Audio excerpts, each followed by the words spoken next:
act as if. As if what? Why is the episode called Act As If? Well, because if you don't feel like you belong or you're worthy or normal, if you act as if you take the action before the thought, then maybe the thought will follow. Name's Leslie.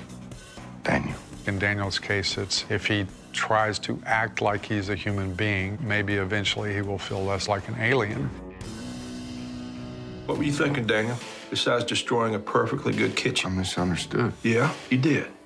It's a heartbreaking scene between Janet and Ted Sr. where she scolds him for the way he dealt with Daniel in the wake of the kitchen redo. You won't ever speak to him again the way you spoke to him this morning. I won't allow it. You won't allow it? He won't be treated like that in his own home. When Daniel destroys the kitchen, it was a decision by somebody who's very damaged. Janet feels like Ted should have been more delicate with Daniel, and perhaps he should have been, but Janet is trying to overcompensate for what she feels is her failings as a mother to Daniel. You and me gonna stay tethered. In 205, we see Daniel go to Leslie's house for this party. It's such a wonderful, eye-opening experience that this town isn't exactly what we thought it was. And to see how uncomfortable Daniel is, even surrounded by a bunch of other outcasts.